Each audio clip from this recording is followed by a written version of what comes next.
One thing we're doing this year for the first time is we are doing an industry tribute. You know, we give honors to highly accomplished individuals, both on the entrepreneurial side as well as on the clinical and key opinion leader side.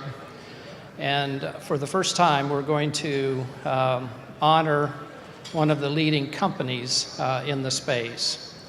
So, as we know, Allergan has been a leader and a contributor for decades, a company we rely on for innovation and growth and solving problems.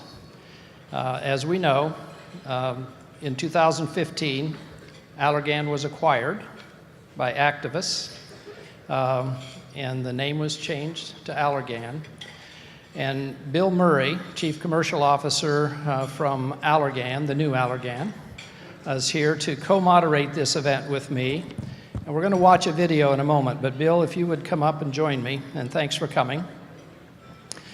And so now to get our process started, we're going to view a video that gives a bit of an overview of Allergan.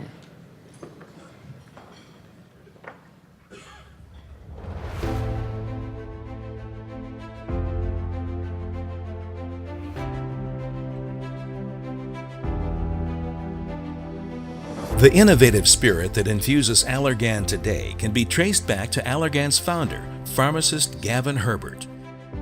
In 1948, Mr. Herbert was already the successful owner of a chain of drugstores in Los Angeles. But his interest and entrepreneurial instincts were ignited when a close friend and chemist, Stanley Bly, approached him with an idea for an anti-allergy nose drop containing the antihistamine neoantergan. They set up a small laboratory on the balcony of Mr. Herbert's drugstore in Los Angeles to make the solution, which they named Allergan nasal drops.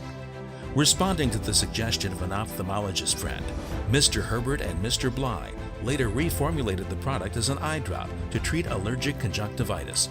The result was Allergan, the first antihistamine eye drop in the United States.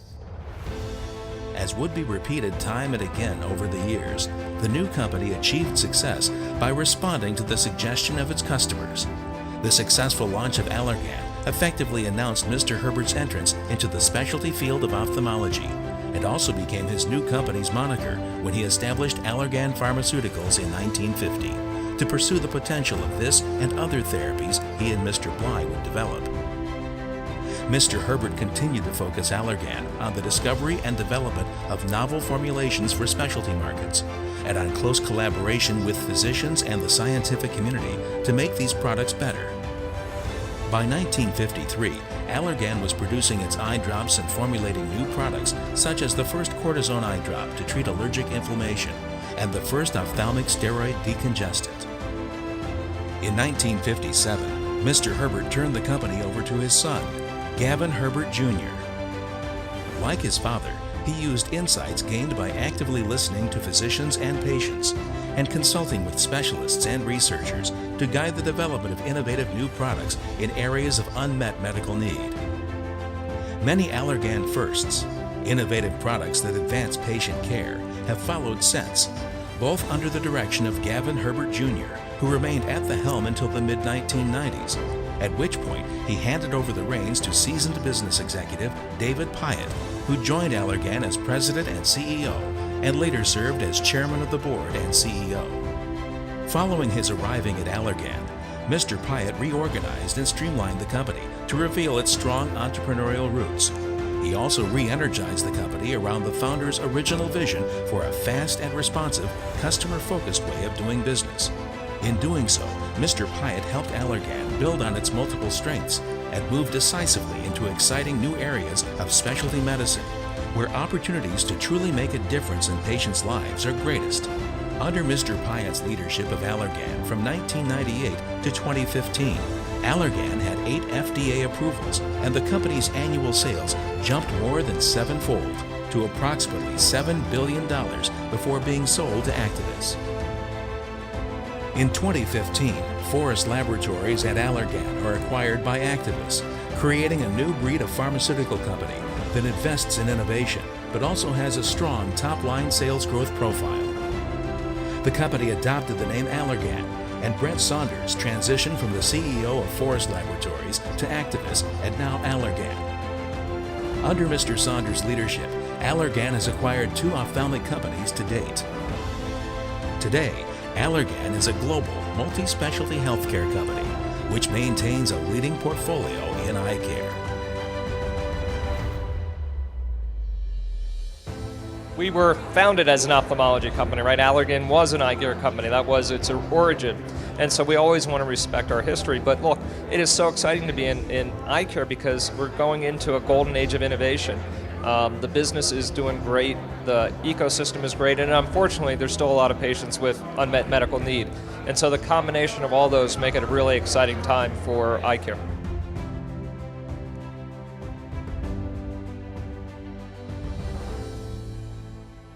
So at this time, I would like to invite the founder's son, Gavin Herbert Jr., and longtime founding CEO, and David Pyott, who helped build great value at Allergan, to join us on the stage. We're going to take a moment to get a photo of them, and then we're going to have a conversation.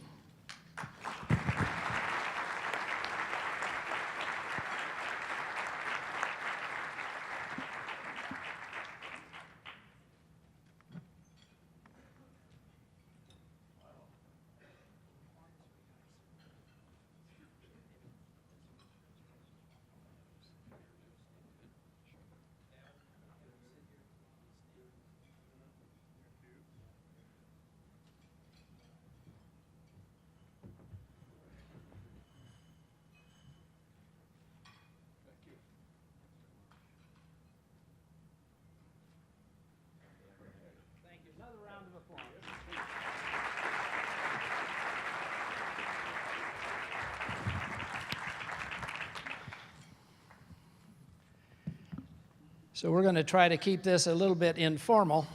Well, I see Bill Link with that number of notes. I'm really scared. I'll tell you. You know, I tried to find a lot of good things to say about you, David, and it took me quite a bit of reading to do that. So one of the things that we're going to explore is the journey.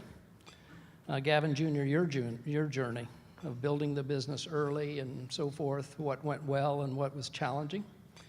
And David, you took it over and led it through a very important growth stage that was nearly unmatched in the pharmaceutical field broadly, and certainly in ophthalmology. And Bill, you and your colleagues stepped in, saw the value, and acquired the company and kept the name. So we're going to explore all of that. Gavin, let's start with you. I understand you took over formally as CEO in, I think, 1957. I was still in grade school, I think, at that time. I guess I was. What were sales? Was it $7 billion? Well, I must say it took Allergan 10 years to get to the first million. And I think when I sort of took over, they didn't have the term CEO, incidentally, in those days. Okay. Well, what was your title? President. That was President. That was the highest All right. title. So your father gave you that title. But I think the sales in 1957 were about 250,000. And that was the first year that we introduced a product outside of California. And I had gotten to know a pharmaceutical marketing guy named Jack Browning, and he had been at SmithKline in prior years, and SmithKline really built their business with direct mail. So I must say, we took a page out of the SmithKline direct mail book and literally built the company the first 5 or 6 years utilizing direct mail. Of course, in those days, you could actually mail prescription samples to the physician. Was that before the FDA? No. Well, talking about the FDA, I think our first NDA was about 3 inches thick by 1957. With large type, right? Well, you built a business, you took it public in '71. Yeah, we went public in '71 with sales of 10 million and spent most of the money building a 6-story building that mostly drug analysts thought we were absolutely crazy. We probably were at that time. Well, you filled the building, didn't you? But, you know, I think one of the best things I did along the way was realize I didn't know a damn thing about the pharmaceutical business, and I better find some people that did. So I did raid some Philadelphia companies, SmithKline and Merck, and put together a team of people that were knowledgeable, and I think that was the best decision I made. Well, one of the many, many good decisions that you made, and you were building the business, it was time to transition, and you found David Pyott. And David, you joined in 1998, January 1st, 1998. The business had grown a bit. It was $1 billion, 1.1 billion in sales or so. Under your leadership, it grew to over $7 billion. When I did the math, you know, I'm an engineer, okay? So when I did the math, the compounded growth was over 16%, and that was with even spinning out AMO along the way, et cetera. So it obviously surged. The business that was handed off to you and under your leadership, it surged. And so one of the things I wanted to explore a bit is what drove that growth, both early, Gavin, for you and the team, and then David, under your leadership. What were the growth drivers? Well, I think deciding to focus on an area in ophthalmology at that time wasn't anything that the big companies pursued. And so we had an opportunity to actually in-license compounds from companies like Upjohn and Park Davis and Pfizer that weren't interested in ophthalmology. And we really focused hard on having a differentiated product. I mean, it was fun to have had the first cortisone product. We had the first topical antiviral product. And that turned out to be very important because it was the second product approved under the new FDA rules that required efficacy in 61, 62. And that, the fact that we were able to demonstrate efficacy in a topical drug for viral infections, it got attention of other companies, and it helped us in-license because we had accomplished it, even though it never was a huge product. Very good example, David. Yeah, so when I came, you know, we'd been through probably 4 or 5 years of quite difficult business conditions.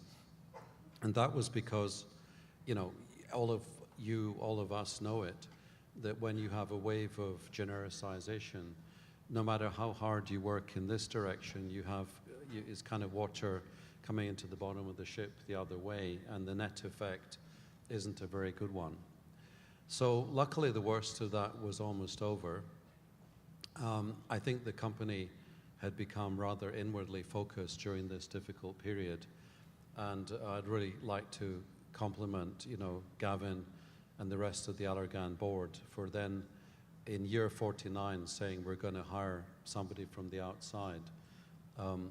That I didn't even come from the ophthalmic industry because, you know, I came from Novartis and Sandoz before it, before the Sandoz-Ciba-Geigy combination was Novartis. So when I arrived, I kind of joked and I said, I can't even spell ophthalmology, which was actually a bit of a white lie because my younger brother's an ophthalmologist, and he gave me some tutorials so that I didn't make a complete idiot out of myself in the first couple of months. So when I arrived, I really didn't feel that the tool shed was very full of great stuff. But there were a few things, and for this audience, we just launched Alphagan in 1996. In dermatology, we'd launched Tazorac for psoriasis and then later approved for acne. And so, very much echoing what Gavin said, I was always a great believer in focus. And I'm told these days that all of us that went through the Sandoz Novartis school apparently say the same thing, that don't focus on more than 5 things. I've been told that now by people who had nothing to do with me at that time. It's sort of more recent ex-Novartians or people who've dealt with ex-Novartis people. But I think the other thing that I really focused on at that time was the simplicity of the 2 things that really count. And once again, this was taking Allergan back to what it'd really been good at. And the 2 things were sales force, i.e. very strong relationships, not just with KOLs, but with everybody, people who are day-to-day practitioners who work in the trenches. So sales force on the one side, and clearly behind it, marketing, and on the other side, R&D. And we really played to win. And I believed from really day one that the great strategic strength of Allergan was connectivity and speed in decision making.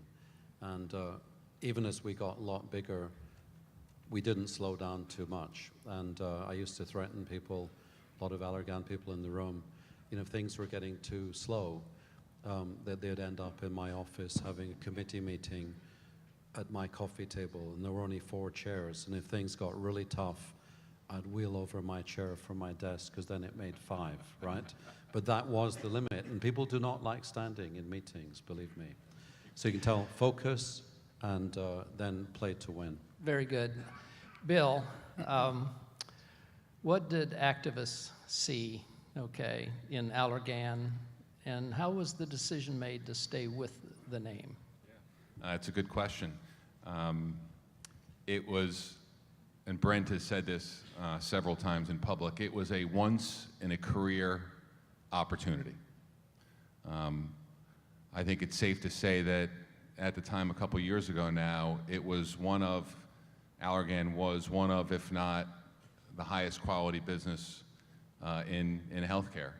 When you looked at the product line, the pipeline, and as David said, the relationships that Allergan over the years earned with customers. I think the analogy is when we combined with Allergan, it was like combining with an airplane in flight. And I remember the first time that I met the management team at Allergan. It was in a very nice law office. Very nice. We know why the fees are so high. In this town, on the 40th floor, sealing the floor windows. And the one thing that struck me most about that management team, and it's more than just words, is their customer focus. And I think as companies get larger and larger, it's one of the harder things to solve for. Probably innovation is the hardest thing to solve for, but having every aspect of a company externally focused rather than internally focused, talking to each other as opposed to customers, takes a great deal of work. And I don't think that there's a company in the industry, in any sector, and I've operated in many of them, that has as strong, as legitimate, as serious, as genuine a commitment, as authentic a commitment to eye care that Allergan has. And I think that was the thing that I saw the most. And the name, you stuck with the name. Yeah, there were 2 decisions early on that were the easiest. One was made for customers and the other was made for employees.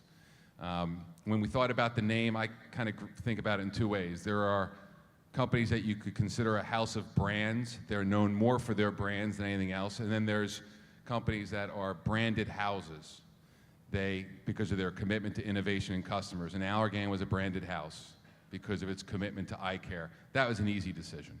And I was from Forest. The second easy decision related to employees, and that was keeping the headquarters in Irvine. And that was about maintaining talent and preserving everything that was built by the pioneer here and the foundation builder next to him. And I think if Brent was here, he'd say the exact same thing. Very good. We're going to wrap up in a couple of minutes, but I want to ask Gavin, You learned to be a leader on the job. What were some of the most biggest steps and the hardest challenges you faced as you were going from being an individual contributor to growing a business and leading? Well, they say you learn the most when you make mistakes. And I was sitting here thinking, in my mind, our biggest mistake was we decided to identify another specialty other than ophthalmology. And we chose radiology. And so I hired a guy from Merck that knew a lot about that business, and we set up a team. We did an acquisition of an FDA-approved device that created technetium in the laboratory, FDA approved, and we shipped the first 8 or 10 units, and 5 of them went down and leaked radioactive technetium. Oops. And these were major labs in the United States. Anyway, that business was closed in about another So 2 days. everything does not go perfectly, does it? David, you began your management career with a Swiss company, largely, and then came into your first CEO leadership role at Allergan. Tell us about that path, that journey. Well, I think when we all reflect upon all the places we worked and the people we interacted with, and especially our bosses, hopefully we spend more time thinking about the good ones versus the bad ones. Now, I worked for the banking industry, believe it or not, before I went to business school, and I learned absolutely nothing from any leader at those banks that I worked for, which led me to believe that probably that wasn't my, place in life. Thank goodness. So I went to business school, and then I applied, and I really wanted to get out of the UK at the time. It was one of the really dismal periods in when Mrs. Thatcher was fighting the unions and things were in disarray. So I went to Switzerland, and I can think back to some really great people who I learned a lot from, who were very tough people, by the way. My first boss was a Swiss Army colonel, and you can imagine every caricature pretty much applies. But he was actually a very, very nice guy under this rather tough military haircut he had. And luckily for me, I then got posted to the circuit very fast. And so I worked in small organizations, and I really learned how you move from the guy who really starts digging through all the stuff, which those in the Allergan club know that I continue to do that right to the end. But you have to know when it's time to give up and delegate, and when it's time to just let things go, and which things you absolutely need to analyze to death. So fortunately for me, and I used to joke with our former governor of California, he was a very big man with very big hands. So I think you know who I'm talking about, His joke was, my name is Arnold Schwarzenschnitzel, but his real name was Arnold Schwarzenegger. So I said to him, Arnold, your big break was here. Mine was in Austria. First time I was general manager, Austria, 50 people. Actually, that was the end. It was like 28 when I started. And you then start learning through the cascade of how you got to move up and delegate and trust, and people who are not good enough, replace them. Those that need coaching, give it. And, it just literally went through the gears. So I went from Austria to Spain, which was a lot bigger, then to the US, then back to Basel, and each time major gears. So by the end, I'd gone from 28 in Austria to 11,000 running the nutrition division of Sandoz, then Novartis, when I left to join Allergan. And so you can see why when I came to Irvine, we had roughly 6,000 people. I said, well, with all humility, Allergan's a small company, and we're going to run it just like that. And not small in our vision, but the way we want to behave. And you've been hearing that from Gavin and Bill, the same thing. How do we focus on the work versus focusing on ourselves and internal meetings? So as we wrap up, Bill, I see some investment already being made in the future as you focus forward at Allergan. Why don't you share your perspective, Brent's perspective on where you're headed with Allergan? Yeah, we run, as many know, an open science model, so we combine a targeted internal drug discovery capability with a very aggressive and wide-reaching business development focus. We're operating in 3 areas. The gentlemen to my right know them very, very well. Dry eye glaucoma and retinal disease. We've added a half a dozen new technologies to each one of those areas. All of them are important. I think you'll see the product line evolve from a pharmaceutical product line to one that includes devices, procedures, implants, rings. Our view is if those are relevant to our customers, we don't need to be religious about the types of products. And we believe that there's strength in product line breadth and depth, and over the next 5 years across those 3 areas, we'll introduce almost a dozen new technologies, whether it be new molecular entities or technologies or improvements on current compounds. And it was a great foundation that was built by David, of course, started by Gavin, and we were careful not to break it. Very good. So as we wrap up, I just want to say thank you. Thanks for the leadership. Thanks for the impact. Thanks for creating value and helping millions of patients. Allergan, the awardee of the OIS Tribute for Industry. Thank you.